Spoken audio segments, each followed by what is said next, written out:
Thank you for joining. Thank you very much for joining in today for this, our next session of Let's Talk.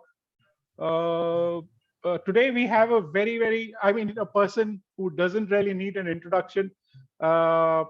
He is a person who has been dynamic, who's been working very hard, has taken the cause not only with passion, but with a lot of conviction and a lot of hard work that he's put in to make sure that his audience, his people who he wants to reach are actually addressed. Mr. Vikas Bhatia, I'm very fortunate that today I have this opportunity to introduce and give a brief about Mr. Bhatia.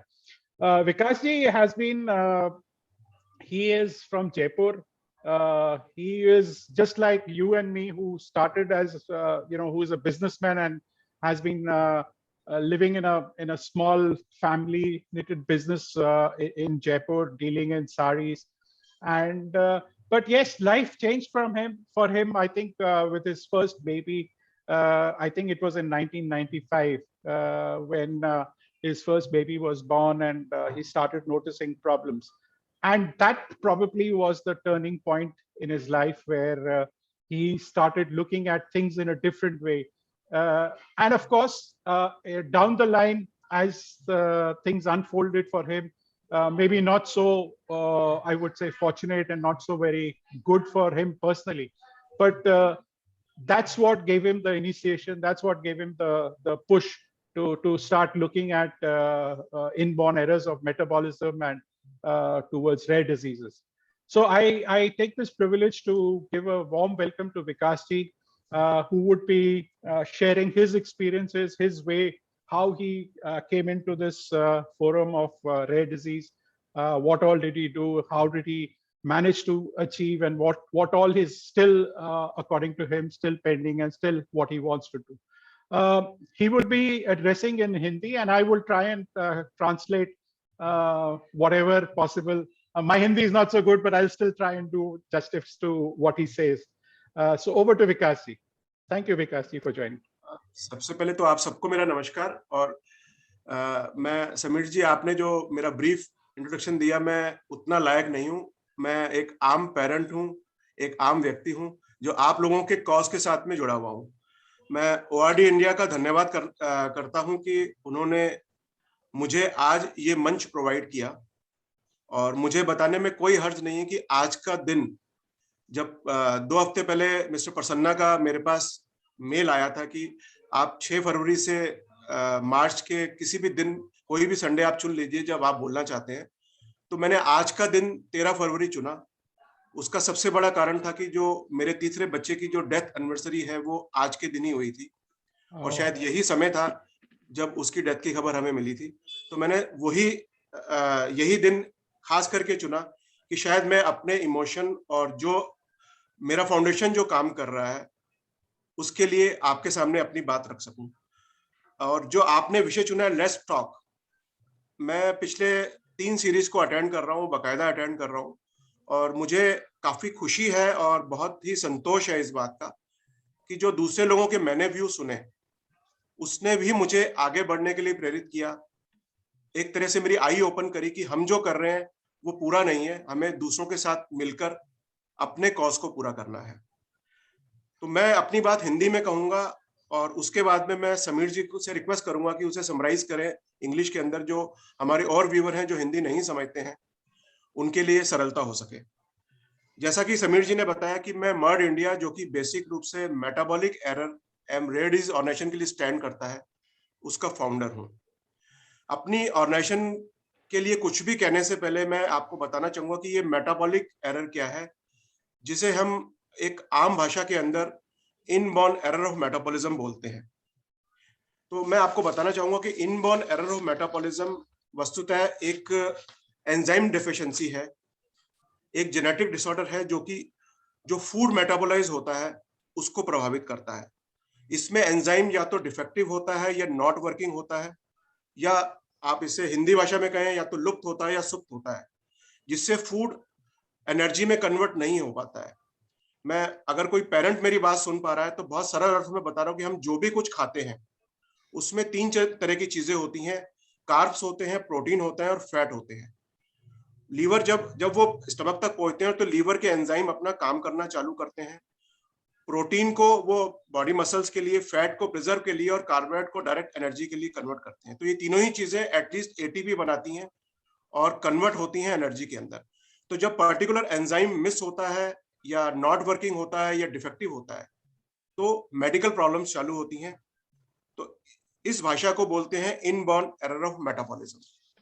अब दूसरी बात आती है कि इनकी संख्या कितनी है। तो इनकी संख्या 500 से ज्यादा है, और अगर हम कलेक्ट वाइज देखें तो अभी एबीसी करके देखें तो अब 1400 से 1500 inborn error of metabolism diagnose हो चुके हैं। ये सस्पेक्ट कैसे होता है? अगला क्वेश्चन आता है कि सस्पेक्ट कैसे होता है, क्योंकि ज्यादातर 80% ये बच्चों को अफेक्ट करता है, न्यूबॉर्न्स को अफेक्ट करता है। तो मदर फीड के बाद में ये प्रॉब्लम्स चालू होती हैं, क्योंकि मदर फीड ही बच्चे का वो फूड है जिसके अंदर कार्ब्स भी रहता है, प्रोटीन भी रहता है और फैट भी रहता है, और हम मदर फीड को अमृत बोलते हैं। लेकिन क्योंकि उस बच्चे में वो एंजाइम नहीं होता है तो फूड एनर्जी में कन्वर्ट नहीं हो पाता है, और जो सिम्टम आते हैं उसमें बच्चे की सांस तेज चलना, बच्चे को उल्टी आना, बच्चे की धड़कन तेज होना, बच्चे का अनकॉन्शियस सा हो जाना, बच्चे का बहुत सुस्त सा दिखना, ये कुछ ऐसी कॉमन प्रॉब्लम्स हैं जो नवजात में देखी जा सकती हैं। और मुझे कहने में कोई हर्ज नहीं है कि इनबॉर्न एरर ऑफ मेटाबॉलिज्म को हम लोग साइलेंट किलर बोलते हैं।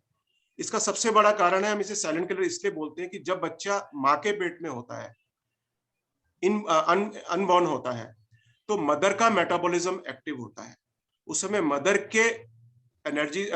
के जो फूड से उसको एनर्जी डायरेक्ट ब्रेन को मिल रही होती है, इसलिए बच्चा 9 महीने बिल्कुल नॉर्मल डेवलपमेंट करता है यूजली।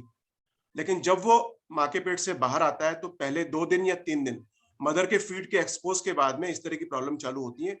तो इसे इनबॉर्न एरर ऑफ मेटाबॉलिज्म बोलते हैं, इसलिए हम इसे विकास जी, साइलेंट मैं किलर। थोड़ा सा प्लीज कैन मैं बहुत सारा हो जाएगा, I'll get lost. मैं थोड़ा सा बता दूं if I can explain this.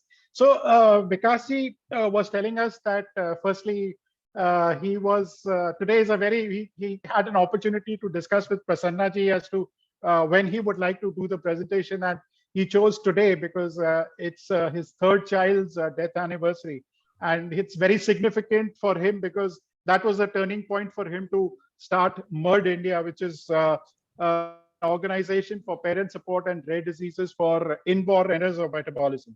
So as Vikasji was telling us that in simple words, it's a deficiency of enzymes in the body. The body does not produce enough enzymes, which is required for metabolic absorption of food into converting it into energy.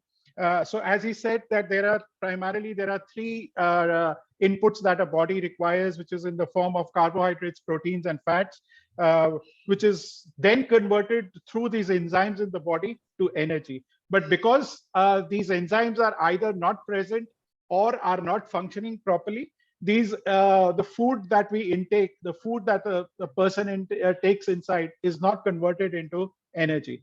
And he says most of the time, this is noticed, or this gets highlighted in when a child is born, and it's primarily because while a child is still in the mother's womb, the metabolism of the enzymes which are produced by the mother is enough to give the required energy to the child. And so the child for the term period of pregnancy is absolutely normal. There is no way that you can really find out that the child is abnormal.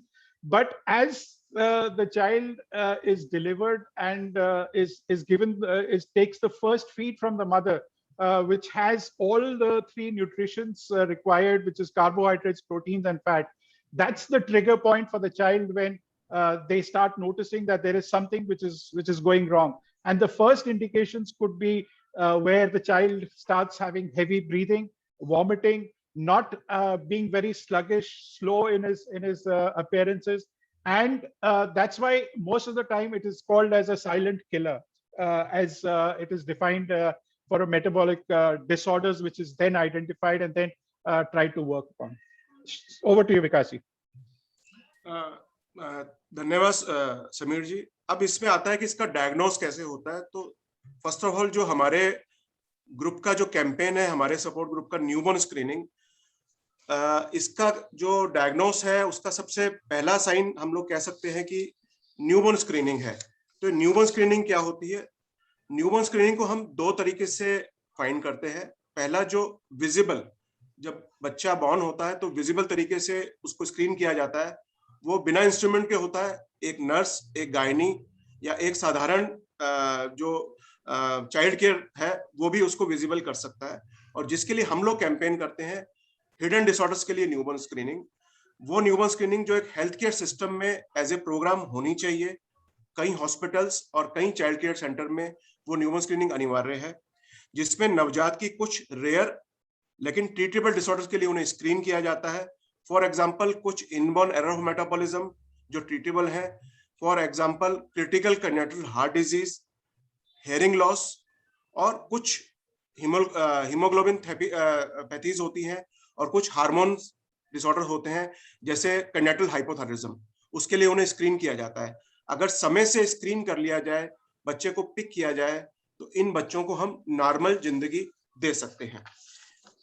अब है इसका outcome क्या है? इसका outcome अगर हम समय पर बच्चे को डायग्नोस कर ले, हम उसका डाइट मैनेजमेंट कर ले, तो निश्चित ही 100 में से 20 बच्चों को हम नॉर्मल जिंदगी दे सकते हैं। इसके लिए ही हमारे सपोर्ट ग्रुप द्वारा अवेयरनेस कैंपेन आयोजित किए जाते हैं। और इम्पोर्टेंट बात इसमें यह है फ्यूचर प्रेगनेंसी। अगर आप पहले बच्चे का सही डायग्नोस करते हैं, उसकी न्यूबॉर्न स्क्रीनिंग करते हैं, और वो बच्चा अगर किसी डिसऑर्डर से ग्रसित मिलता है, तो नेक्स्ट प्रेगनेंसी के अंदर हम पेरेंट्स को प्रीनेटल डायग्नोस ऑफर कर सकते हैं। तो न्यूबॉर्न स्क्रीनिंग और करेक्ट डायग्नोस बहुत ही इंपॉर्टेंट है। So, अगर आप Vikas इसका करना चाहें तो आप करिए जी, प्लीज। हाँ जी। So, Vikas is saying that when we know that this is the possibilities of a problem, but how do you actually start diagnosing that the child has any kind of metabolic disorders, which is what he refers to as newborn screening, where he says that there are possibilities of two types of investigation which can be done. One is where simply you just observe the child visibly and see if there are any issues, which can be done by the nurse, the midwife, or the gynec, whoever is delivering the child. And you see that if there are any visible defects or problems that you spot in the child, then you do further investigation to find out what could be the problems. Or the second one is where it's hidden. The child looks normal apparently, but there are still some issues which you start noticing at the time of birth or immediately after the birth. And that's where newborn screening has to be done for any kind of rare diseases which could be affecting the child. But he also says that while these are rare metabolic errors, but they are very simple to treat, and it can, the diseases like your hemoglobinopathy or thyroid hypothyroidism, or which can be treated very comfortably and easily to make sure that the child then lives a near normal life after this. So he says that diagnosis is really the key to make sure that the child is able to get a near normal life. And he says if the screening is done properly, then approximately 20 out of a sample of 100 can lead a near normal life without any problem. So it's very important that the diagnosis is done properly so that the lives of such children can be saved for living a normal healthy life thereafter. अब इसमें हमारे जो इसकी बुनियाद कैसे पड़ी mother India foundation की, तो ये मेरी व्यक्तिगत त्रासदी से जुड़ा हुआ है। अगर मैं अपनी व्यक्तिगत त्रासदी की व्याख्या करूंगा तो शायद 4 घंटे, 5 घंटे या 6 घंटे भी कम पड़ेंगे। तो मैं बहुत ही संक्षेप में आप लोगों को बताना चाहता हूँ। मेरी वाइफ भी इस वेबिनार में जुड़ी हुई है।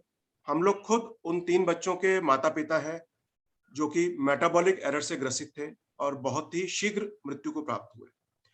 1998 के अंदर मेरे पहले बच्चे का जन्म हुआ था, जिसे सेप्टिसीमिया करके ट्रीट किया गया था और वो बच्चा 5 दिन बाद एक्सपायर हो गया था। हमें नहीं मालूम था, हमारे डॉक्टर को नहीं मालूम था कि इस बच्चे को क्या है, तो उसे सेप्टिसीमिया का टैग दिया गया और हमें बताया गया कि कई बार ऐसा हो जाता है। नेक्स्ट प्रेगनेंसी हमने अगले साल ही एक नेक्स्ट चांस लिया। निश्चित ही as a family, as a एक पिता होने के नाते मैंने नर्सिंग होम की जगह एक बड़ा अस्पताल चुना, जो जयपुर का सबसे नामी अस्पताल था, कि मेरा बच्चे की डिलीवरी सही होनी चाहिए और उसे सही डॉक्टर का ट्रीटमेंट मिलना चाहिए। तो 2000 के अंदर मेरे दूसरे बच्चे का जन्म हुआ, लेकिन सिम्टम उसके अंदर भी वैसे के वैसे ही थे।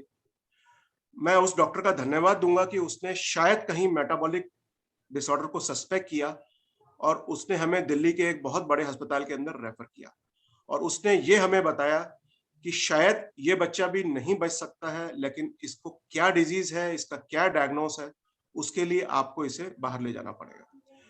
हमारा वो बच्चा भी 15 दिन बाद एक्सपायर हो गया, 16 जनवरी 2000 को।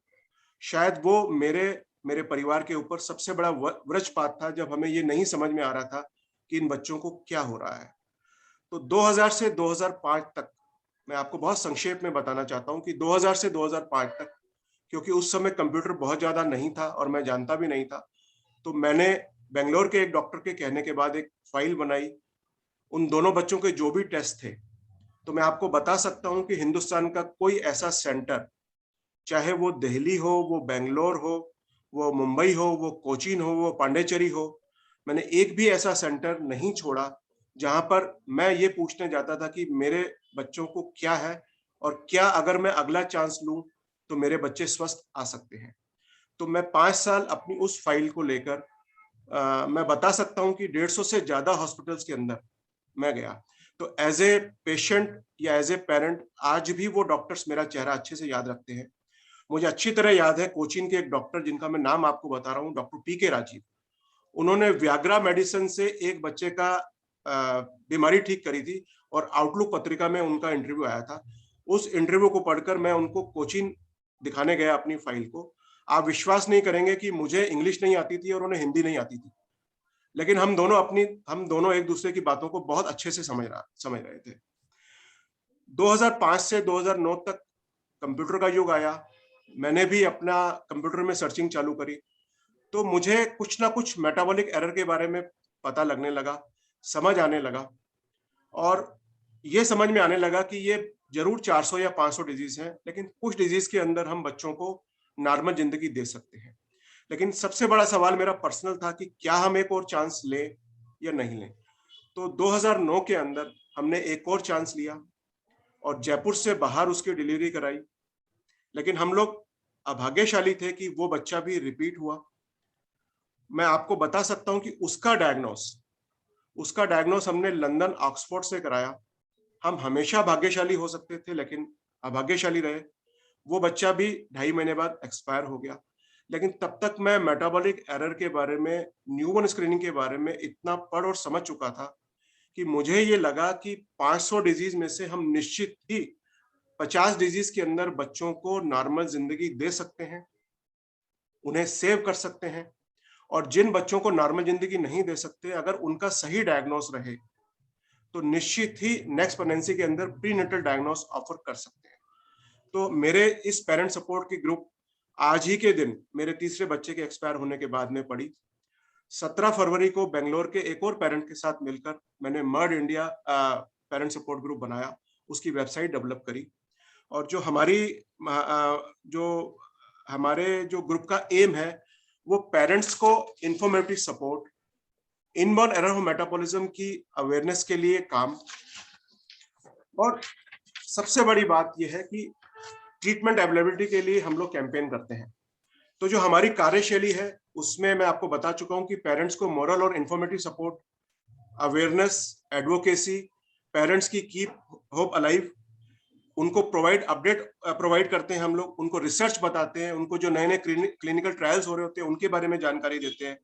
अन्य स्टेक होल्डर्स के साथ मिलकर हम लोग अपने कैंपेन को आगे बढ़ाते हैं।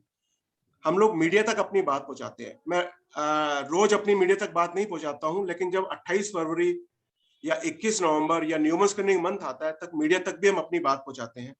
हम लोग सपोर्टिव केयर में पेरेंट्स की मदद करते हैं, हम लोग फैमिलीज को साथ लाते हैं कि आप अकेले नहीं हैं, हम भी आपके साथ हैं, आप हमारे साथ जुड़िए, जिससे हम न्यूबॉर्न स्क्रीनिंग के लिए कैंपेन कर सके, आपके लिए अच्छा ट्रीटमेंट ला सके। तो ये हमारे जो MERD India parent support group की जो कार्यशैली है। Over to Sameer ji. Uh, so Vikas is telling us about how Merd India actually took shape way back in 1998. That's when his first child was born, but was misdiagnosed as septicemia. Could not survive within a few days. He passed away. Then he started his discussions with doctors to find out as to what went wrong, but not really getting any clue or any solutions or any finding any real cause for the problem. The doctor still thought maybe it's just one of those bad pregnancies, and so he should go for another child. And that's when in 2000 he had his second child. But now he thought that instead of getting a delivery done in a smaller nursing home, he should opt for a hospital which is fully equipped, has all the facilities, and just in case if there is any problem, at least that immediate care can be provided to the child at that point in time. So he opted for a big hospital in Jaipur, but unfortunately, again, the child in 2000 again could not survive because he was born with similar kind of conditions, and he had a similar fate where he could not survive for more than 15 days after this. But one point that emerged out of at the time of while they were in the hospital in Jaipur, the doctor there did suspect that it could be a problem of inborn errors of metabolism, but he still was not really sure, nor did he tell him anything or was able to tell him that what does he do after this. So he was lost. He just had a slight indication to say that yes, this could be the possible cause, but not really finding out that what does this mean, what does he do, where does he go from here. So from 2000 to 2005, he did not leave any hospital, any doctor that he got to know was aware even little bit about metabolic disorders. So be it in Kochi, in Hyderabad, Bangalore, Bombay, Delhi, wherever he got to know about anybody who has some faintest idea, he went there with all the reports, all the medical files that he had made to go and take their consultation to find out what should he do, where should he go, what could be the possible solution to the problem that he has. Finally, with little information that he had gathered, he started searching the internet and trying to educate himself. Where is the problem? What could he do? Where is the solution lie? And what is the kind of relief that he could get to have the child in his family? Finally, in 2009, we went for the third chance where he took, where again he had a child which was born up, but he again unfortunately had the similar problems what he had seen in his two previous child. And but this time he could probably be kind of an extended life where the child could be with them for about 2.5 months. But again, those 2.5 months were again very, very big struggle for him, because they were doing all that was required to find a solution, to get something to see how we could save the child. But eventually God had its own ways and he could not save it. But then by then he started getting more because he had this personal tragedies in his life and his family. So he wanted to investigate what has happened, why is this happening again and again, and what is the cause, where are we going wrong. And that's when he started investigating more on internet, speaking to more doctors, trying to find out a cause, trying to find what is the problem. And he realized that there are about 400 to 500 such disorders which exist, but are very easily treatable. They can save lives. They are not so very difficult to manage, provided they are diagnosed in time, provided you are able to identify this is what the problem is and you take remedial actions immediately. And so that was the beginning for him to initiate Merd India, which was the concept was started on 13th of February itself, and that's why today is a very significant day for him.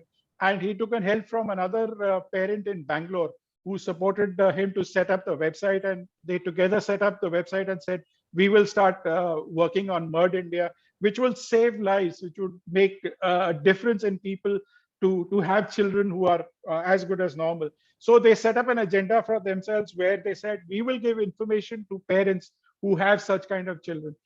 We will provide them with all kinds of options of treatment which is available as the diagnosis is done.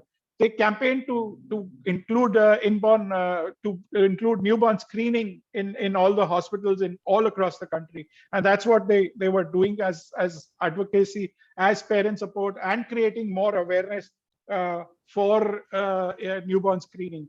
They started giving information about trials for different medicines and food and diets which were necessary for these kind of children to different whoever was needing and who did not have the required information. Over to you, Vikas ji. मंजी जी का message आया कि voice not हेरेबल है. समीर जी, voice वो कह रहे नहीं आ रही है. आप सबको आ रही है ना? वॉइस सबको आ रही है ना? Yes, we can hear Sameer ji and Vikas ji. चलिए अब एक्टिविटीज की तरफ हम जाएं तो मर्ड इंडिया फाउंडेशन ने पिछले 12 वर्षों के अंदर अवेयरनेस प्रोग्राम कर रहे हैं इनबॉर्न एरर ऑफ मेटाबॉलिज्म को लेकर, न्यूबॉर्न स्क्रीन को लेकर. हमने राजस्थान के जयपुर, जोधपुर, उदयपुर, कोटा, बीकानेर, अजमेर में अपने कैंपेन किए हुए हैं. हमने भारत के अंदर लखनऊ, अहमदाबाद, नागपुर, इंदौर, हैदराबाद, बेंगलोर, बड़ौदा, पूना, दिल्ली, वाराणसी, कोलकाता में अपने प्रोग्राम्स किए हुए हैं. हमने तकरीबन अब खुद ऑर्गेनाइज 50 से ज्यादा प्रोग्राम किए हुए हैं और 150 से ज्यादा हम लोगों ने एक्टिविटीज करी हुई हैं मर्ड इंडिया फाउंडेशन को रिप्रेजेंट करते हुए. मेरे खुद के जो पर्सनल लेक्चर हुए हैं वो अराउंड 50 से ज्यादा हुए हैं, जिसमें SRM university, CMC Vellore, AIIMS Delhi, Indo US conference, Indo German Manipal conference, Pedicon, ACB con, FOGSI, इस्पात, निमांस और Indian society of inborn error of metabolism में मेरे लेक्चर रहे हुए हैं. एडवोकेसी में हमने इन डिसऑर्डर्स को लगने वाली स्पेशल डाइट के लिए एडवोकेसी करी हुई है, हमने मेडिसिन के लिए एडवोकेसी करी हुई है, हमने न्यूबॉर्न स्क्रीनिंग के लिए एडवोकेसी करी हुई है, हमने इन डिसऑर्डर्स में मिलने वाली मेडिसिन के लिए एडवोकेसी करी हुई है, हमने गवर्नमेंट तक बार बार अपनी बात पहुंचाई है, हमने हर वो दरवाजा खटखटाया है जो हमारे इन बच्चों की हेल्प कर सके, हमने पॉलिसी मेकर्स तक अपनी बात पहुंचाई हुई है. मैं इसमें आपको 2 उदाहरण देना चाहूंगा मर्ड इंडिया फाउंडेशन को रिप्रेजेंट करते हुए. एक मैसूर का उदाहरण देना चाहूंगा. क्या प्रसन्ना जी हमारे साथ जुड़ चुके हैं?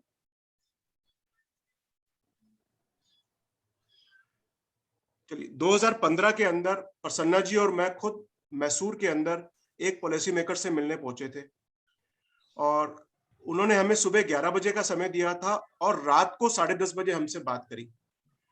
तो 12 घंटे जो हमने मैसूर में उनके लिए वेटिंग करी, वो हमारे लिए एक बिल्कुल आई ओपनर था और मुझे बड़ी खुशी है कि हम उन्हें अपनी बात समझा पाने में कामयाब रहे थे. तीसरा उदाहरण मणिपाल का था. जब डाइट फॉर लाइफ की बात आई थी तो मणिपाल के अंदर फूड सेफ्टी वालों के एक पॉलिसी मेकर्स आए हुए थे.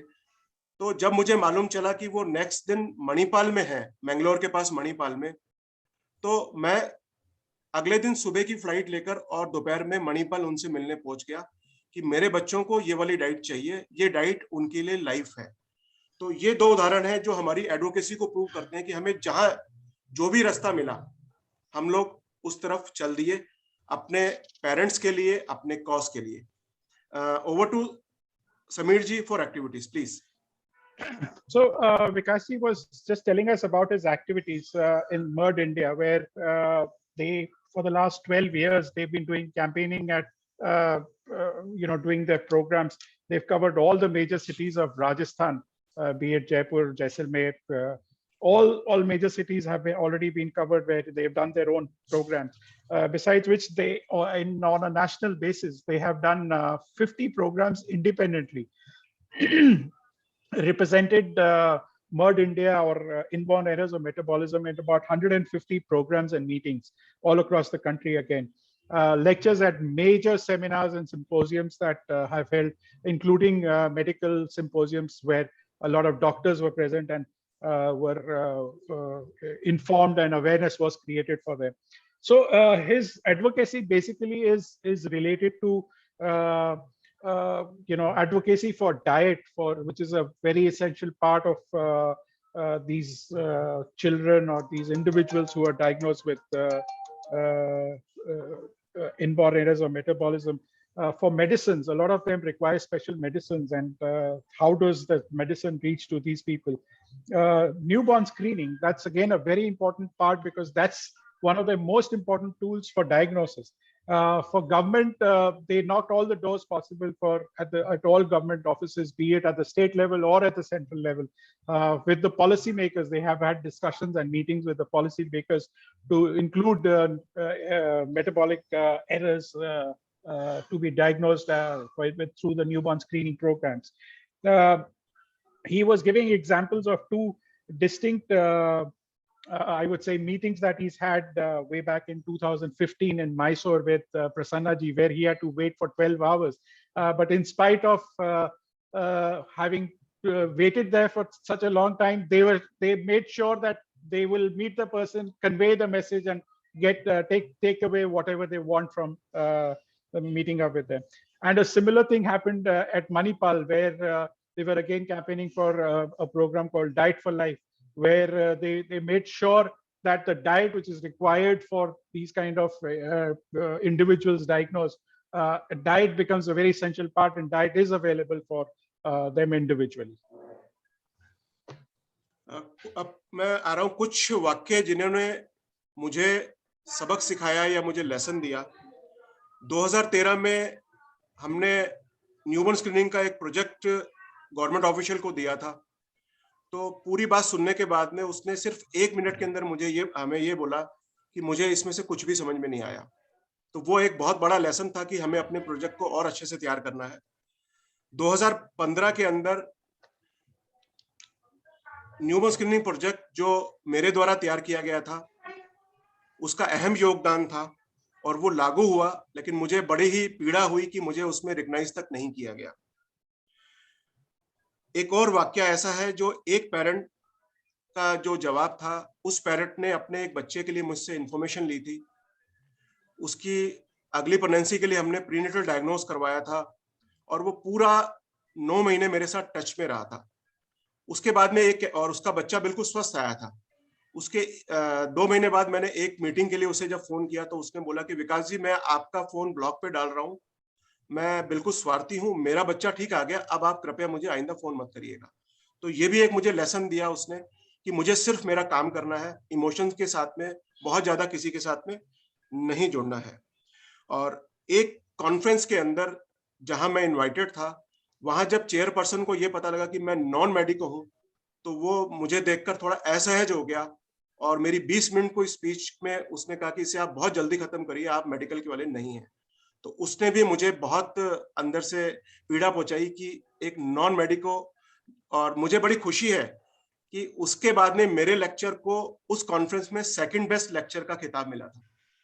तो ये दोनों ही बातें अपने आप में साबित करती हैं कि अगर आप कॉज के लिए समर्पित हैं तो कोई भी हर्डल आपके लिए आपको रोक नहीं सकता है। कुछ ऐसे वाक्य हैं जिसने मुझे प्राउड महसूस कराया। पेडिकोन 2017 के अंदर मैं उन सभी डॉक्टर्स में एक पहला ऐसा व्यक्ति था जिसका नॉन मेडिको था, जिसका लेक्चर हुआ, और वहां बकायदा अनाउंसमेंट हुआ कि एक हमारे साथ मिस्टर भाटिया हैं जो नॉन मेडिको हैं, लेकिन उनका लेक्चर इस पेडिकोन में रखा गया है। एनएनएफ की पॉलिसी मीट के अंदर जब मुझे बुलाया गया, गवर्नमेंट की पॉलिसी मीट के अंदर, तो मुझे बहुत ज्यादा प्राउड महसूस हुआ। आप सब लोग डॉक्टर आईसी वर्मा को जानते हैं, इस फील्ड के पायनर हैं। एक इंडो यूएस कॉन्फ्रेंस के अंदर उनका पूरे कॉन्फ्रेंस के अंदर ये कहना कि मिस्टर भाटिया हमारे चैंपियन हैं, और उनका ये कहना कि जो 22 या 25 साल के अंदर जिस विषय को मैं आगे नहीं ला पाया, मिस्टर भाटिया अपने दम पर आगे लेके आए हैं, तो ये हमारे चैंपियन हैं। उसने मुझे प्राउड महसूस करवाया। एक कॉन्फ्रेंस थी पूना के अंदर, दीनानाथ मंगेशकर हॉस्पिटल के अंदर, उसमें मैंने कुछ डॉक्टर से सवाल पूछे थे और थोड़ा सा वो लोग असहज हो गए थे। और जब मैं होटल में आया तो रात को 11:30 बजे एक लीडिंग चाइल्ड केयर डॉक्टर का फोन आया कि mister Bhatia, you are doing wonderful, आप अपने कॉज से पीछे मत हटना, आप जैसे व्यक्तियों की हमारे को जरूरत है, आपको जो क्रिटिसिज्म मिला है वो आपको आगे बढ़ने में सहायक होगा। आप अपने लक्ष्य को आगे बढ़ाते रहना। मुझे बहुत ज्यादा फक्र था उस बात से। कोरोना के अंदर मैं आपको बताना चाहूंगा कि कोरोना की सेकेंड वेव के अंदर गवर्नमेंट ऑफ इंडिया की टास्क फोर्स से मुझे फोन आया कि आपके सजेशन हमें चाहिए। उनका मेल भी आया और उनका फोन भी आया। तो मैं प्राउड से भर गया कि गवर्नमेंट ऑफ इंडिया भी एटलीस्ट एनजीओ या पेरेंट सपोर्ट ग्रुप को रिकग्नाइज कर रही है और उनके व्यूज लेना चाह रही है। और इसके बाद में मैं एक लायन क्लब से जुड़ा हुआ हूँ, लायन क्लब इंटरनेशनल से। लायन क्लब इंटरनेशनल ने न्यूबॉर्न स्क्रीनिंग प्रोजेक्ट को अपने चाइल्ड केयर कैंसर के साथ में अडॉप्ट किया मेरे कहने के बाद। वो भी मुझे फक्र से और गर्व से उसने मुझे भर दिया। तो ये कुछ वाक्य ऐसे हैं जिन्होंने मुझे लेसन भी दिया और उन्होंने मुझे प्राउड भी महसूस कराया। Over to Sameer ji. So Vikasji was just telling us about some learnings that he's had in life, some pleasant and some not so pleasant. He started off by telling us an incident which happened in 2013, where he made out a full campaign for newborn screening. But when he put up the whole discussion in front of the audience and some selected decision makers, the only comment that he got was, "We can't understand anything what you're saying." And that kind of gave him that, though he was depressed that he's put in so much effort, but it also gave him a kind of a inspiration that he needs to do something more, improve on his content, what he wants to convey to the audience.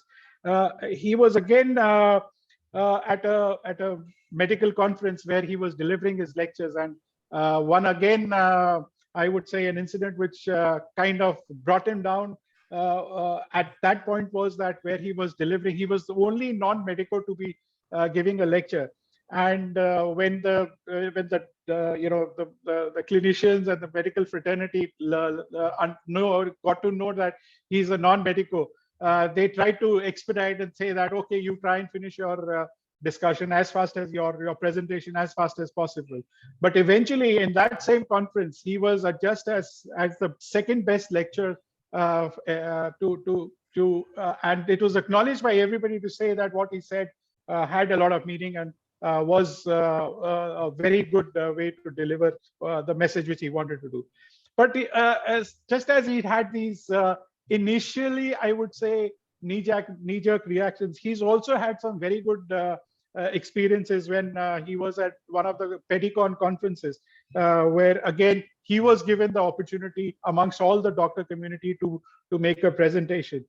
He was also called for a policy meeting by NNF.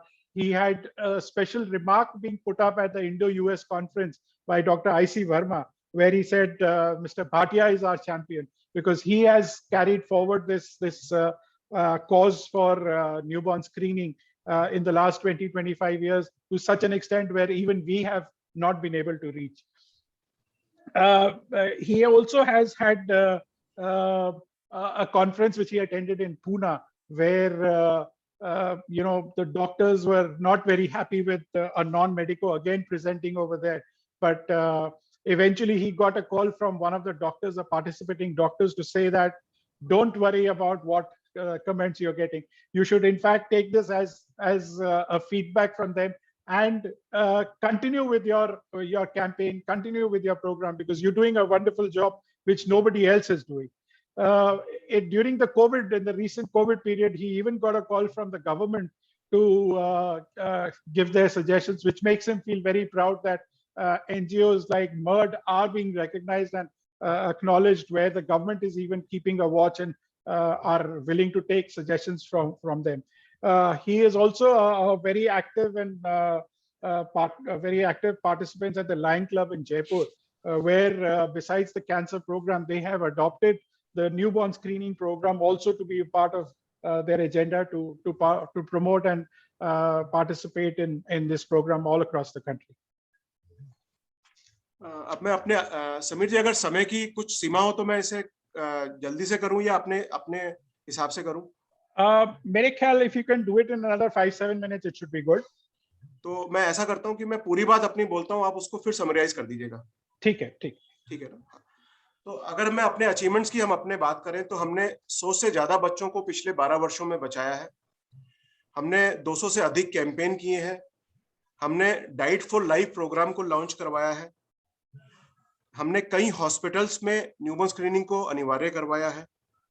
कुछ parents से खुशी के पल भी आए, उसको मैं जरूर आपको बताना चाहूंगा कि करीबन 8 साल पहले एक बंगाली पेरेंट्स किसी डॉक्टर के रेफरेंस से हमारे पास आया था और मैंने पूरी प्रेगनेंसी के अंदर उनको इंफॉर्मेटिव सपोर्ट दिया और उसके क्योंकि 2 बच्चे पहले एक्सपायर हो चुके थे, तो तीसरे बच्चे की हमने न्यूबॉर्न स्क्रीनिंग करवाई।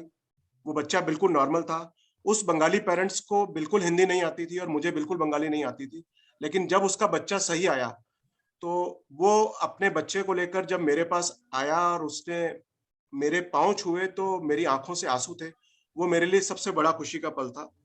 और ऐसे ही एक बेंगलोर पेरेंट के साथ में हुआ, तो उसने जब मुझे कॉल किया कि 1 साल ये बच्चे का हो गया और आपको आकर इसका केक कटवाना पड़ेगा, और जब मैं 1 साल बाद उसके घर पहुंचा केक कटवाने, तो वो भी मेरे लिए बहुत बड़े खुशी के पल थे। अब इसके बाद आएगा जो हम हासिल नहीं कर सके। हम पेरेंट्स का उस तरह से सहयोग हासिल नहीं कर सके जिसका मुझे लगता था कि जिस तरह का सहयोग हमें मिलना चाहिए, क्योंकि पेरेंट्स कई बार मीटिंग्स में अटेंड नहीं करते थे, अवेयरनेस प्रोग्राम में नहीं आते थे, कई बार वो पॉलिसी मेकर्स के साथ मिलने एज ए डेलीगेशन नहीं चलते थे। हम पेरेंट्स को उस तरह से मेडिसिन उपलब्ध नहीं करवा सके, हम उन्हें मेडिकल इंश्योरेंस उपलब्ध नहीं करवा सके। तो इसके साथ मैं जोड़ना चाहूंगा कि हमें जो आशा है, जो हमारी भविष्य की योजना है, वो है कि हमें यूनिवर्सल स्क्रीनिंग पूरे हिंदुस्तान में करवानी है। हमें रेयर डिजीज क्लिनिक और हॉस्पिटल हमें पूरे हिंदुस्तान में करवाने हैं। हमें मेडिकल इंश्योरेंस करवाना है। हमें एसजीपीजीआई जैसे और संस्थान बनाने हैं जिससे नए डॉक्टर्स पढ़कर आ सके। मैं इस मंच के द्वारा आपको बताना चाहता हूं कि आपके जो भी लीडिंग डॉक्टर्स हैं, doctor Madhulika Kabra, doctor Neerja Gupta, doctor Ashwin Dalal, ये सब Sanjay Gandhi post medical college और डॉक्टर एस अग्रवाल के स्टूडेंट्स हैं जो आज पूरे देश में अपनी सेवाएं दे रहे हैं। हमें पीजीज, नर्सेस, जूनियर डॉक्टर के लिए अधिकाधिक रेयर डिजीज सब्जेक्ट के लिए ट्रेनिंग को अनिवार्य करवाना पड़ेगा। ये गवर्नमेंट का को हमें हमारा सजेशन भी है और हमारा ये भविष्य की हमारी योजना भी है। कुछ सजेशन मैं बिल्कुल आम रूप से देना चाहूंगा कि हमें टीम वर्क बनाकर काम करना होगा। ओआरडीआई एक ऐसा मंच है जिसमें हम कई तरह के लोग रिप्रेजेंट कर रहे हैं। डॉक्टर भट्टाचार्य इसके अंदर है, डॉक्टर सुधा भट्टाचार्य, डॉक्टर आलोक भट्टाचार्य, जो रिसर्च को लेकर हमारे को लीड कर सकते हैं। हमारे पास में सारिका मोदी जैसे हैं जो कॉर्पोरेट की बात समझ सकती हैं और उनसे कैंपेन करवा सकती हैं। हमारे पास में समीर जी जैसे लीडर हैं जो गवर्नमेंट के साथ अपना कैंपेन कर सकते हैं। तो हमें कुछ इस तरह का टीम वर्क करना पड़ेगा जिसमें हम अपनी कॉमन समस्याओं को लेकर गवर्नमेंट तक और पॉलिसी मेकर्स तक अपनी बात पहुंचाएं। और बाकी जितने सपोर्ट ग्रुप है, मेरा उनसे अपील है कि आपको अपना लक्ष्य निर्धारित करना पड़ेगा। आप चाहे 2 लोगों का ही सपोर्ट ग्रुप है, जब तक आप अपना लक्ष्य निर्धारित नहीं करेंगे तब तक आप सफल नहीं हो पाएंगे। आपको खुद को क्रिटिसाइज करना पड़ेगा। जब मैं हर मीटिंग के बाद में अपने आप को क्रिटिसाइज करता हूं कि मैंने क्या गलत बोला या मैंने क्या गलत किया, तब मैं अपने आप को आगे सुधार पाता हूं। हमें ओआरडी के लिए सजेशन है कि हमें ब्रांड एम्बेसडर खोजने पड़ेंगे। जिस तरह से पोलियो ड्रॉप के लिए अमिताभ बच्चन एक ब्रांड एम्बेसडर है, उसी तरह से हमें ब्रांड एम्बेसडर खोजने पड़ेंगे। जैसे मैं उस दिन डॉक्टर सुरेश दावनगिरी की बात सुन रहा था कि लेट बाला सुब्रमण्यम जी उनके ब्रांड एम्बेसडर थे। हमें इस तरह के ब्रांड एम्बेसडर खोजने पड़ेंगे जो हमारी रेयर डिजीज की बात को आगे लेकर जाए। हमें कॉर्पोरेट तक अपनी बात पहुंचानी पड़ेगी। जितना मैं समझता हूं, समीर जी आप मुझे करेक्ट करिएगा, कि जो गवर्नमेंट का सीएसआर के तहत जो कॉर्पोरेट को देना होता है, अगर हम उन्हें रेयर डिजीज के साथ जोड़ लें तो निश्चित ही हम ज्यादा अच्छा कर पाएंगे। हमें सरकार के द्वार बार बार जाना पड़ेगा। सरकार में जो भी ऑफिशियल बैठे हैं, जो भी पॉलिसी मेकर्स बैठे हैं, हमें उनके पास बार बार जाना पड़ेगा। मेरा अपना मानना है कि न्यायालय या कोर्ट हमारा अंतिम विकल्प होना चाहिए, पहला नहीं होना चाहिए। और सबसे बड़ी बात है, हमें समर्पण से काम करना पड़ेगा। कोई भी आपने कॉज लिया है, उसको बिल्कुल जब तक आप डेडिकेशन होकर काम नहीं करेंगे, आप अपने लक्ष्य को नहीं ले सकते हैं। मैं एट लास्ट सबका धन्यवाद करना चाहूंगा, अपने पेरेंट्स का, अपनी फैमिली का, सभी डॉक्टर्स का, मेरे साथ आए हुए अतुल जी, सारिका जी का, प्रसन्ना जी का, समीर जी का, और मेरे साथ मेरे पेरेंट आशुतोष जुड़े हुए उनका, और लायन क्लब जयपुर आदर्श नगर के लोगों का, कि जिन्होंने मुझे इस विषय को आगे बढ़ाने में हमेशा मेरी सहायता करी। और मैं आपको विश्वास दिलाना चाहता हूं कि इस विषय को, चाहे वो रेयर डिजीज है, चाहे वो इनबॉर्न एरर ऑफ मेटाबॉलिज्म है, उसको लेकर हम हमेशा आगे बढ़ते रहेंगे। और निश्चित ही आज हमें 12 साल काम करते हो गए हैं, अगले 10 साल के अंदर हम यूनिवर्सल न्यूबॉर्न स्क्रीनिंग पूरे देश के अंदर हम लोग इसे लागू करवाएंगे।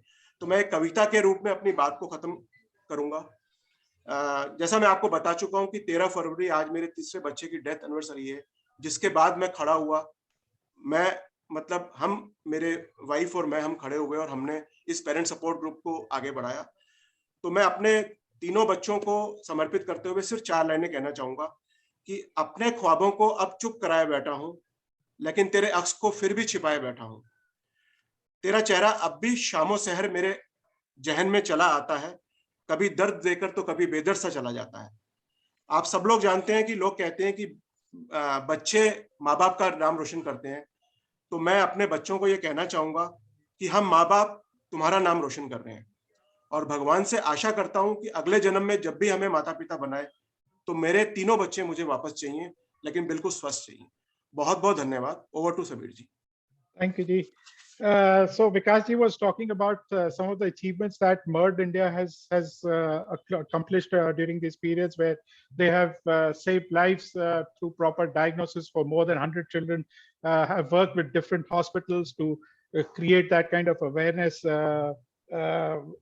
amongst the doctors and the clinicians, so that the screening can be done, where he's also been able to save so many lives, and families have actually been blessed with children through whether it is prenatal diagnosis or through the programs that he has done.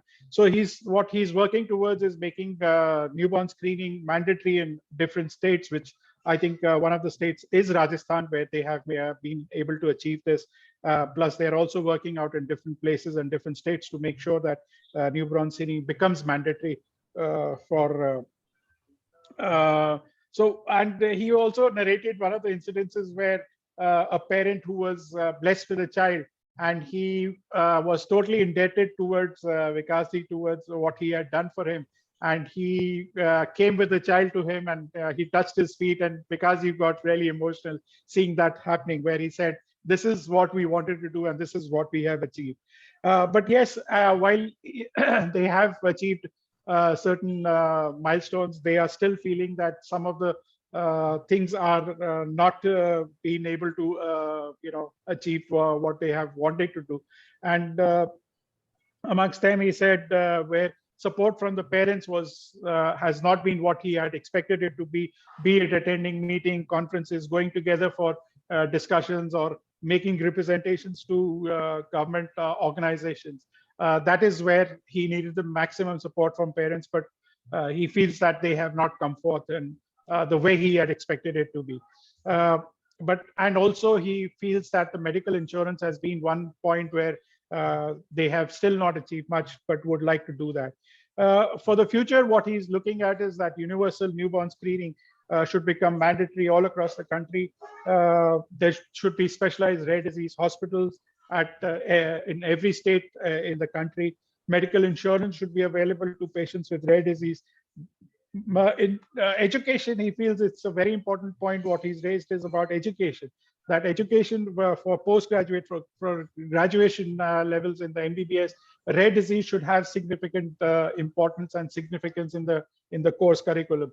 He has given an example of an institute like SCPGI, where some of the very prominent doctors have come out, and he has a very strong feeling that such institutes should be promoted more, and should have more institutes like this, where rare disease is taken up in a structured curriculum.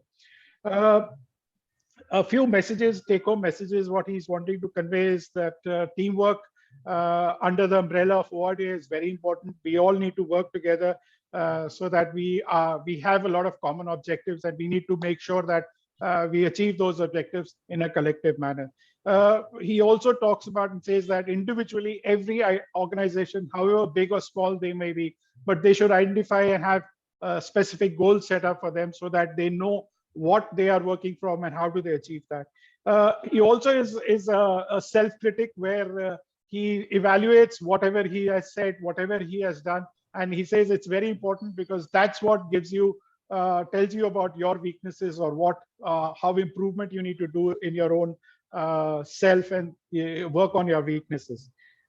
He feels that for the rare disease, we should have a strong brand ambassador so that our cause is the awareness that we want to spread across the country becomes much easier for everybody to know about rare diseases.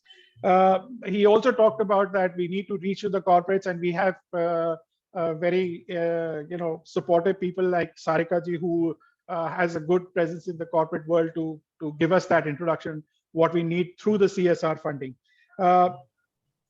He also feels that it's very important and necessary that we need to go back to the government again and again. We should not give up hope, even if we don't get the kind of response that we need from the respective officers, and continue and be persuasive in our goals and objectives that we want. He is also a strong feeling that court should be the last resort for us in filing our PILs and petitions that we do into the courts. And lastly, he says the question is that we need to be committed. We need to have that dedication towards our cause, and only then we will be able to achieve our objectives. So thank you very much, Vikasji. I think it's been a wonderful presentation. I know it's you have converted your pain into your strength, and that is what is commendable. आपने अपनी जो दुख थी, आपकी रग थी, आपने उसी को अपना एक स्ट्रॉन्ग पॉइंट बनाकर उसको दूसरों को वो प्रॉब्लम्स को सॉल्व करने के लिए आपने उसका एक संघर्ष आपने एक ठान लिया अपने मन में, और that is what is really commendable and I think great about you. I would throw the dice open for anybody who has questions or queries, any clarifications, any discussions you would like to have with Vikasji. Please go ahead.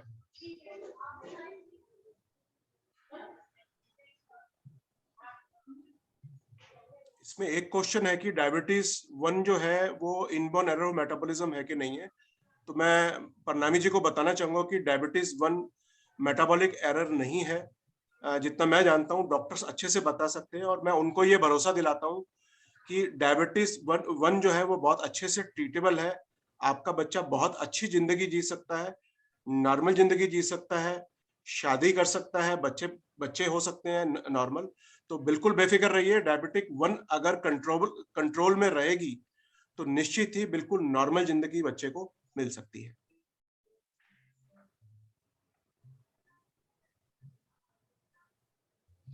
एक है this is disease gender. तो मैं आपको बताना चाहूंगा कि ये autosomal recessive है।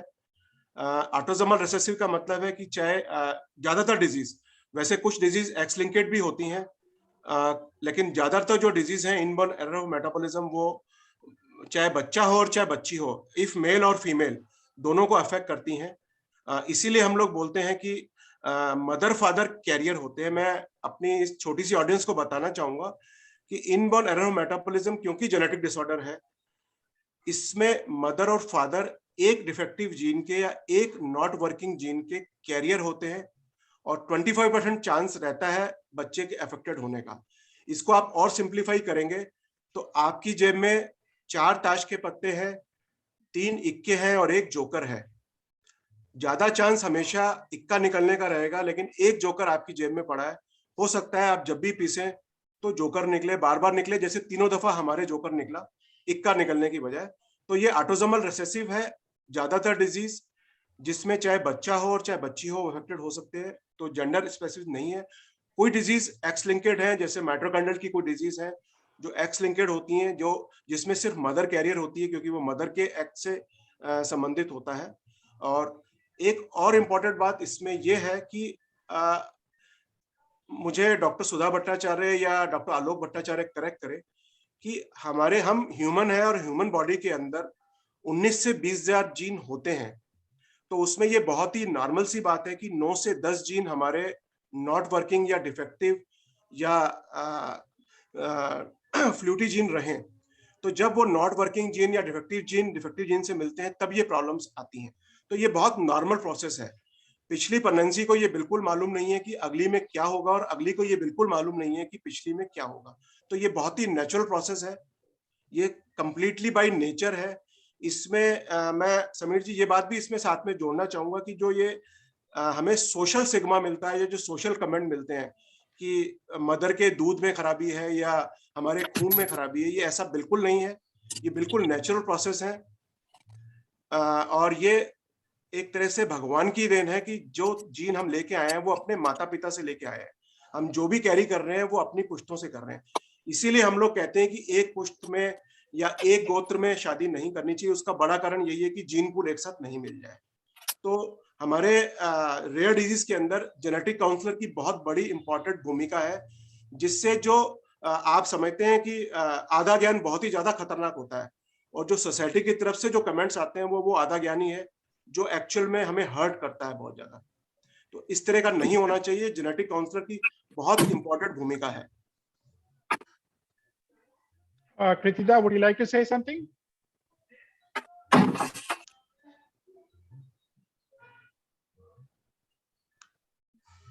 Okay.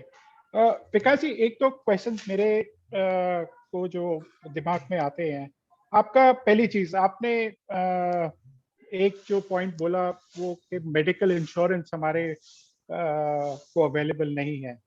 तो आप क्या सोचते हैं ये कैसे हम अचीव कर सकते हैं? आपका क्या विचार है इस पॉइंट पे? देखिए, आप अगर सोचते हैं कि सबसे इम्पोर्टेंट बात इसमें समीर जी ये है कि हमें इसे शुरू से चालू करना पड़ेगा। शुरू से चालू क्या मतलब कि हम लोग हमेशा ट्रीटमेंट की बात करते हैं, प्रिवेंशन की बात नहीं करते हैं। अगर मैं इसीलिए बार बार डॉक्टर आलोक भट्टाचार्य का और डॉक्टर सुधा भट्टाचार्य का नाम ले रहा हूं जो हमारे ग्रुप के अंदर है, कि इन डिजीज का प्रिवेंशन क्या चीज है। क्या कोई प्रिवेंशन हो सकता है? क्या कोई जीन थेरेपी हो सकती है? क्या कोई जीन एडिटिंग हो सकती है? अब उसके साथ में मेडिकल इंश्योरेंस आता है। अगर गवर्नमेंट ऑफ इंडिया की तरफ से कुछ इस तरह की नीतियां आती हैं, प्रेगनेंसी के अंदर ही अगर मदर का इंश्योरेंस हो कि बच्चा जो है उसका जो आने वाला है उसका इंश्योरेंस, अगर वो जेनेटिक डिजीज से आता है तो उसको इंश्योरेंस मिलना चाहिए, उसको ट्रीटमेंट मिलना चाहिए। तो आप भी समझते हैं कि अगर वो 1000 लेडीज का अगर इंश्योरेंस करेंगे प्रेगनेंसीज का, तो शायद एक ही बच्चा उसके अंदर उनको जेनेटिक डिफेक्ट से मिलेगा या 2000 में से कई बार एक ही मिलेगा। तो ये गवर्नमेंट की तरफ से नहीं, आप इसको और सरलीकरण करिए। क्या आज हम अपनी शॉप का या अपने घर का इंश्योरेंस करवाते हैं तो भूकंप का इंश्योरेंस भी आता है इसके अंदर। पहले तो सिर्फ आग और चोरी का ही होता था, अब उन्होंने भूकंप को भी जोड़ दिया है। तो क्या रोज भूकंप आते हैं?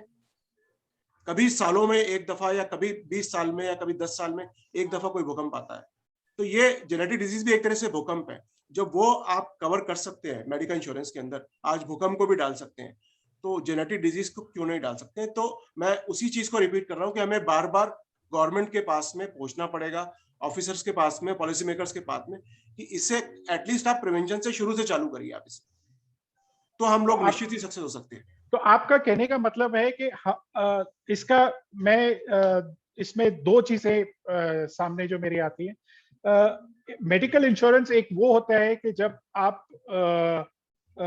जीवित होते हैं, आप इंश्योरेंस कंपनी के पास जाते हैं और बोलते हैं मेरे को मेडिकल इंश्योरेंस पॉलिसी चाहिए, तो उसमें आपको वो टेस्ट करते हैं कि आप हेल्दी है, आपको कोई प्री एग्जिस्टिंग डिजीज नहीं है, और उस हिसाब से वो आपका प्रीमियम एक चार्ज करते हैं आपकी एज और आपकी मेडिकल कंडीशंस को देखते हुए। एक वो हो गया नॉर्मल मेडिकल इंश्योरेंस जो हम लेते हैं। आप जिसकी बात कर रहे हैं वो ये कह रहे हैं कि ये इंश्योरेंस हमको at the time of pregnancy लेना चाहिए, जो कि एक कि अगर आपका बच्चा हेल्दी है तो आपको एक तरह से वो पॉलिसी वहां पर खत्म हो जाएगी। और अगर आपका बच्चा हेल्दी नहीं है, अगर वो किसी रेयर डिजीज या जेनेटिक डिसऑर्डर से इफेक्टेड है, तो उसका फिर वो ऑटोमेटिकली एक इंश्योरेंस पॉलिसी जो है वो उसकी लाइफ के लिए कंटिन्यू करेगी और उसके सारे ट्रीटमेंट्स और उसके लिए वो इफेक्टिव रहेगी। आपका कहने का मतलब ये है, am I right? बिल्कुल बिल्कुल बिल्कुल ठीक है। ओके, सो इसके लिए आई थिंक एक चीज जो मैं बताना चाहूंगा कि मैंने ये एक इनिशिएटिव लिया है। अभी जो हमारे एग्जिस्टिंग बच्चे हैं, मैंने शुरुआत अपने ग्रुप के साथ करी थी। मैंने उसके लिए मैंने 3-4 गवर्नमेंट की इंश्योरेंस कंपनीज को लिखा है कि हमारे बच्चों को आप हमारे बच्चे जो है वो न्यूरो डेवलपमेंटल डिसऑर्डर से अफेक्टेड है, प्लस उनको जेनेटिक डिसऑर्डर्स भी हैं, तो आप उनको इंश्योरेंस पॉलिसी दीजिए। उसका किसी का कोई जवाब नहीं आया, कोई भी किसी ने भी कोई जवाब नहीं दिया। तो मैं अब उनको रिमाइंडर्स डाल रहा हूँ, उनको बोल रहा हूँ कि आप मेरे को बताइए क्या करना है, कैसे आगे इसको लेके जाना है। कि हमारे ग्रुप में ही अंदाजन 400 बच्चे हैं और हम 400 बच्चों का इंश्योरेंस करवाना चाहते हैं। तो आप बताइए कि वो कैसे इंश्योरेंस, मेडिकल इंश्योरेंस कर सकते हैं। समीर जी, जैसे हम लास्ट टाइम बात कर रहे थे कि जब हम डेटा कलेक्ट कर लेते हैं, उसके बाद when we get the lump sum, I mean the handful of data, and I think then your letter can have that data along with, and I think then the insurance companies can also rethink what data are you referring to? the data, what we the discussion we had last Sunday with Dr. Alok Bhattacharya. See, if you're referring to the medical condition, I have not given them any details about the medical conditions because that's also data. That's a part of the data that you're referring to. But I have not given them because each individual child is very different. They have different medical conditions. So to say, the clinical conditions are very different for each individual child. So I cannot define for everybody and say, this is what a red child is about. Okay. Yeah. I have given them data in terms of saying that I have about 400 families with me who want to get the insurance done. So I have 400 children. If you agree with me, if not 400, at least 200 or 250 will buy the insurance policy. And you give me, how can we go about in doing that? You need a medical test. Okay, you don't want to define, you don't want to cover up the, I have not spelled that so far, but that's what I mean to say. Okay, you don't want to cover up Rett syndrome. Anything which is arising from Rett syndrome, don't cover it, but at least cover up the other things. Because today, even if I have a policy for my child, because she has a genetic disorder, even if I go to the hospital for a treatment which is not linked to Rett syndrome, which is a genetic disorder, they will not treat the child. They will not cover the policy, will not cover it. So that is what I'm saying, that at least you cover those medical conditions which are not linked to the genetic disorder. Do that at least, which is what they have still not responded to. And we will get to that. We've got Sudhaji, Dr. Sudha, she wants to say something. Go ahead. Sudhaji, are you there? Can you hear me? You're on mute. I think you need to unmute yourself. Vijay ji, I think you can take over. Vijay Basoya ji. Vijay Basoya ji. Yeah. Sorry, actually, there was a network issue. Sure. Go ahead. अच्छा, so okay, विकास जी, सबसे पहले तो आपका बहुत बहुत धन्यवाद। आपने हम सबको एक मोटिवेशन दिया है। हम तो कुछ भी नहीं कर रहे, जो आपने किया है, तो आपको प्रणाम, इसके लिए नमन। दूसरा मैं बोलूँगी कि जो इनबॉर्न एरर्स ऑफ मेटाबॉलिज्म जो है, वो एक्चुअली हम तो साइंस में इसके बारे में पढ़ते हैं, तो ये सबसे पहले जेनेटिक डिजीज यही पता चली थी लोगों को।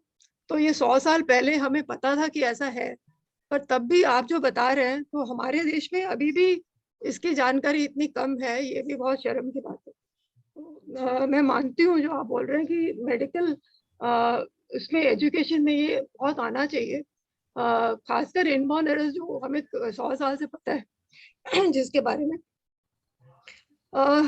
फिर मेरे को सवाल ये पूछना था कि क्योंकि इसमें लिवर में हमें अगर जीन डाल देंगे तो बच्चे का काफ़ी फायदा हो, और लिवर जो ऑर्गन है उसमें सबसे आसान डिलीवरी का ऑर्गन है।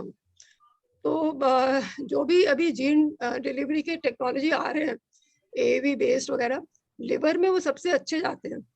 तो इंडिया में कोई कर रहा है क्या इसके ऊपर?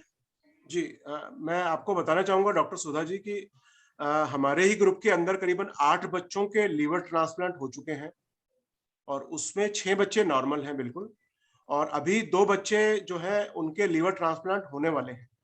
तो कुछ ऐसी डिजीज हैं जितना मैं जानता हूँ, for example maple syrup urine disease, propionic acidemia, जिसमें लीवर ट्रांसप्लांट संभव है, और जो आप टेक्निक बता रही हैं उसके द्वारा ही।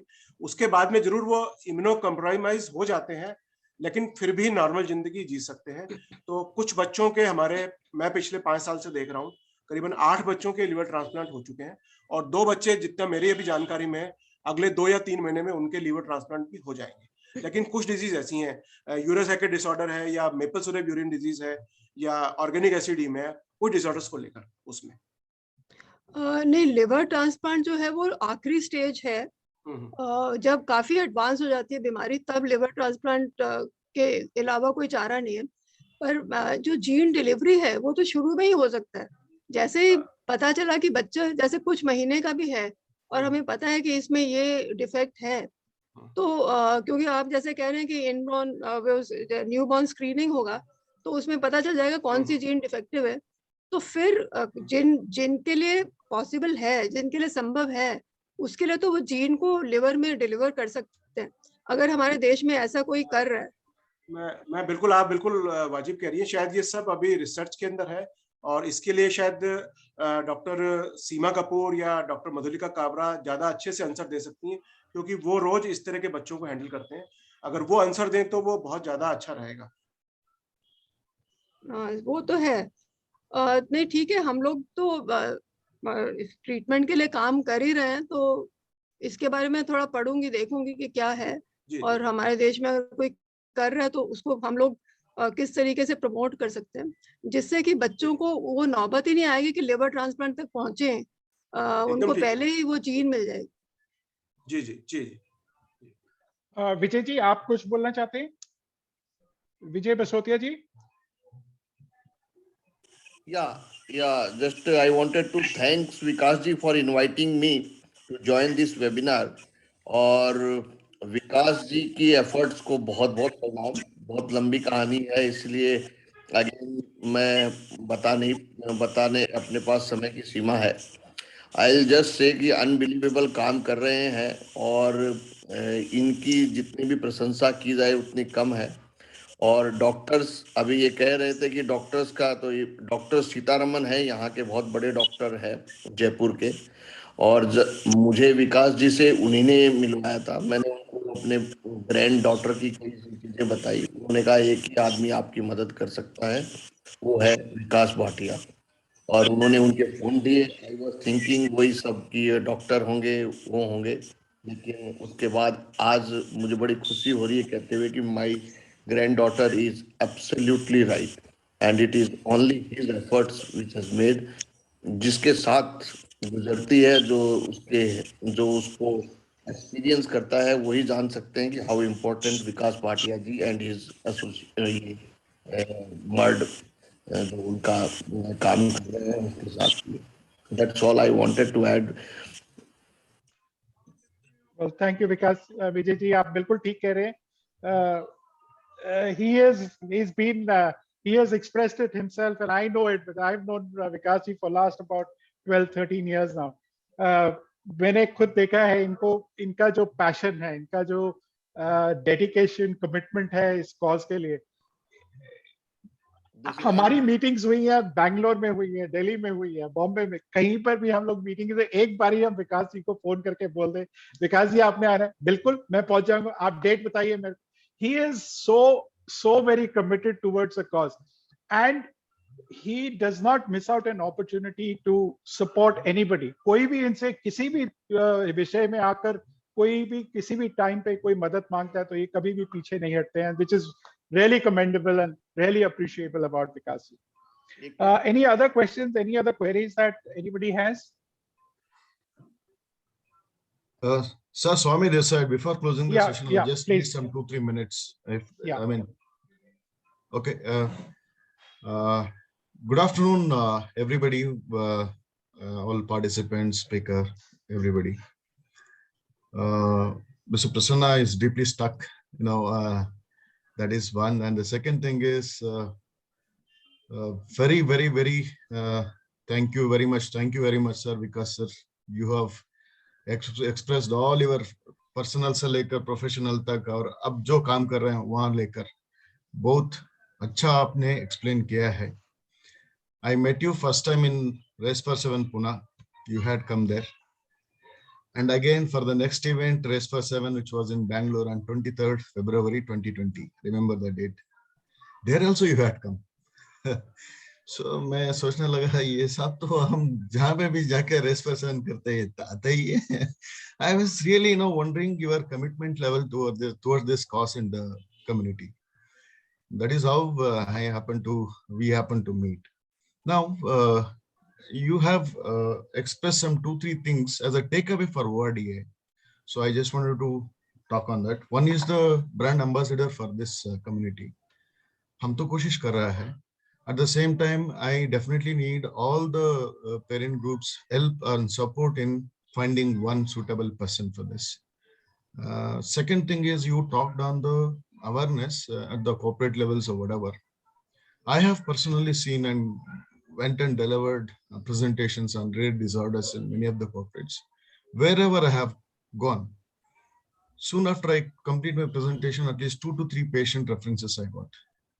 So the Race for Seven event, essentially 45 days before the event, 30 days after the event, post-event, we will have the highest loads of patient references to our organization. This is only because of the Race for Seven का awareness impact. हम जो social media में डालते रहता है तो लोग phone करते हैं, they send the mails, they inquire.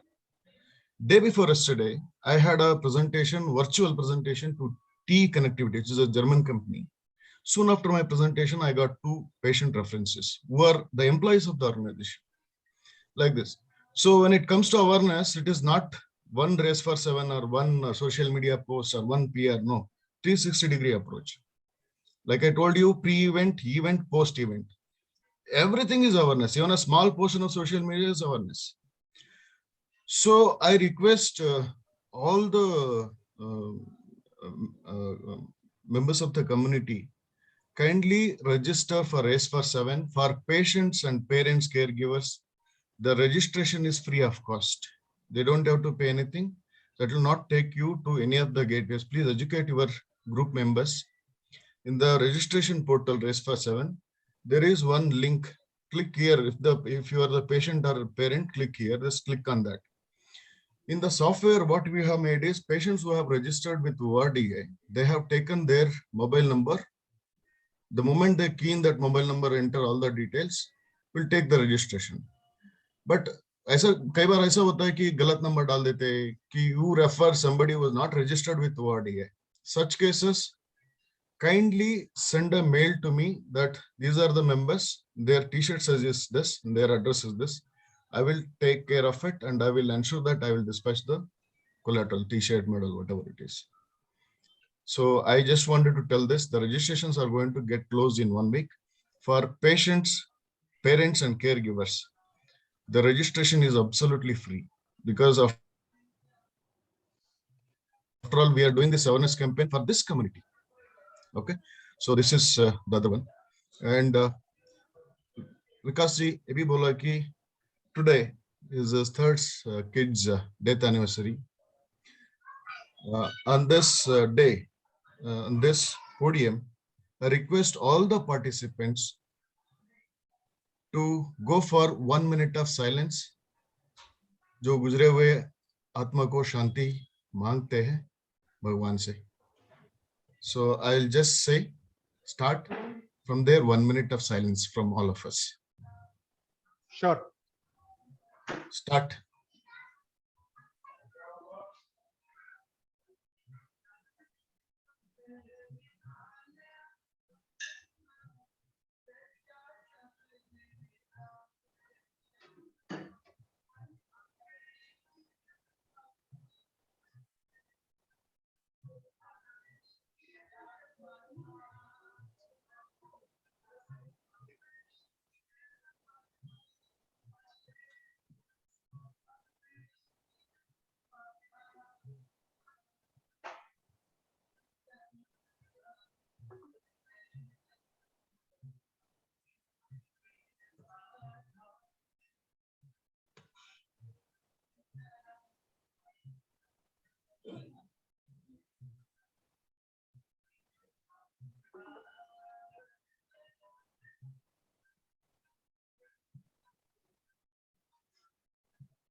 Thank you for all the participants and the presenter, Vikas ji, Samir ji, Sarika ji, and all the participants. Go back to you, Samir sir.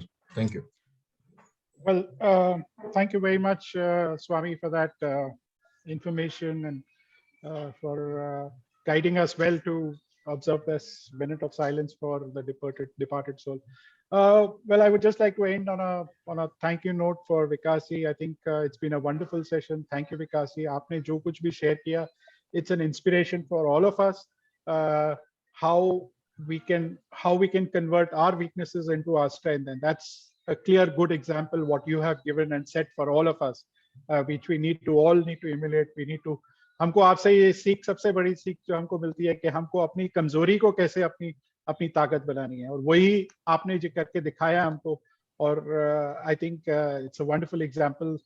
We all need to work on this. We need to all work together. Your guidance is absolutely necessary. We need to continue to learn from our experiences, from your experiences, and share that with all of us. Thank you everybody. Thank you for sparing your time today. Thank you, Vikasi. Thank you, everybody.